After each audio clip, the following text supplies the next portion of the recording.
NASCAR Cup Series driver Austin Dillon denied that he coordinated blocking for William Byron to ensure that he would have a spot in the top 4 in the playoffs in order to race for the championship this weekend at Phoenix. I wrote this up over at stockcarreport.com. You can find the link in the description below. And before we get to what Austin Dillon had to say here, let's go over this race communication that was broadcast to anyone who was watching the race on NBC last weekend at Martinsville on Sunday night here. This is race communication from Austin Dillon's team talking about a deal that had seemingly been struck between him, William Byron, and the Ross Chastain's teams. Here's the radio from the 3 of Austin Dillon. You know the deal? Just trying to find him and tell him. Justin, you tell crew chief also clear off. Out they go! 10-4, does the 1 crew chief know the deal? Yeah, he should. Yes, there you go. You hear. So that is Austin Dillon's team communication. You can hear him saying, does he know the deal? Obviously referring to Ross Chastain. Well, Austin Dillon provided some color regarding what he meant when he used the term deal, while also denying that he was taking part in a coordinated plan to block for William Byron. He and Ross Chastain were blocking for him. This is what he had to say to Bob Pockrass here. Let's take a listen. Anything on the radio that you have been penalized?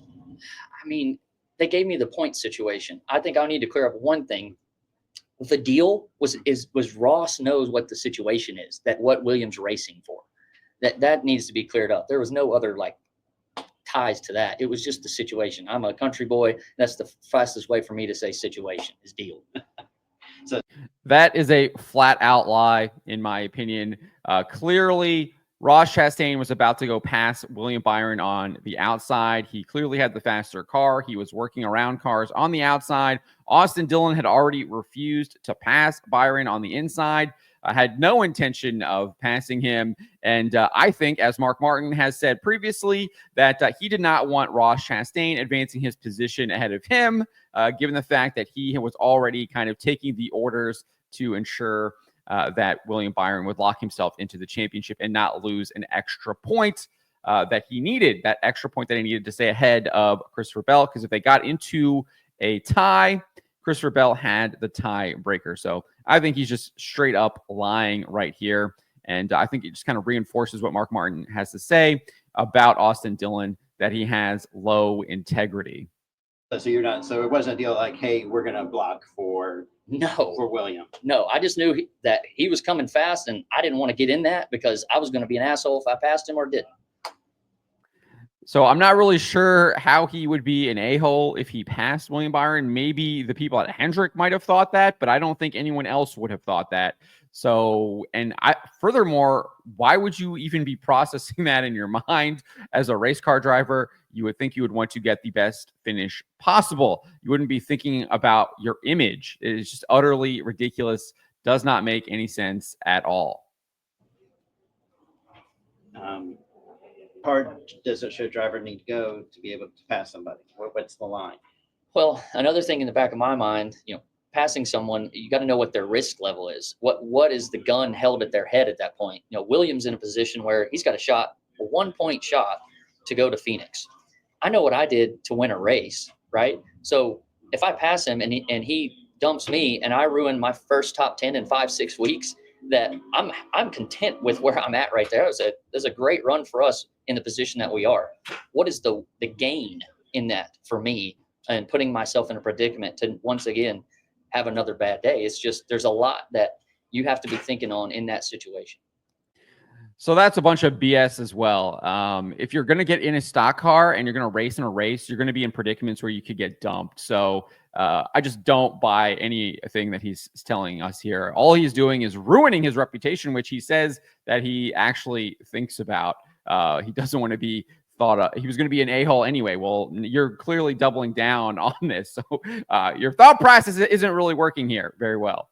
But this whole idea that, oh, he might dump me, so I'm not going to pass him. I don't buy it at all. Why would you pass anyone then? Because they could dump you. It makes absolutely zero sense. Was he not passing anyone beforehand? Were they not thinking to dump him just because they didn't happen to be 1 point above the cut line for the playoffs? I mean, why would anyone pass anyone? Because you could get dumped. It doesn't make any sense. It's complete and utter bogus, and it reflects absolutely poorly on Austin Dillon, and in my opinion, reaffirms what Mark Martin said about both Austin Dillon and Ross Chastain. And I think you can apply it to Bubba Wallace as well, that they have low integrity, that they would refuse to race, that they would actually sit there, create a blockade, and not allow anyone to pass and not to pass William Byron in order to ensure he would get into the championship race at Phoenix. So absolutely disgusting behavior, in my opinion. And interestingly enough, Richard Childress Racing had previously announced that it was going to appeal the penalty.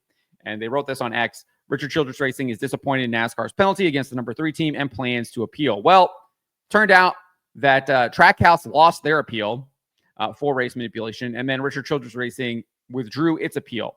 Bob Pocker saying RCR has withdrawn its appeal. It would have been a different panel. And then we got this response from Trackhouse about the ruling saying, we respect the decision and we'll put the matter behind us. We're looking forward to a great championship weekend.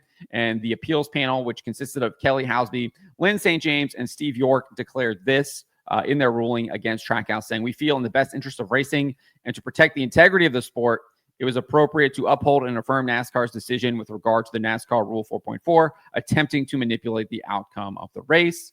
And then obviously we had that comment there from Bob Pockers noting that Trackhouse would not appeal. That was confirmed as well in a article on NASCAR.com. And then we already knew that 2311 was not going to appeal. So Richard Childress Racing chose not to appeal the penalty.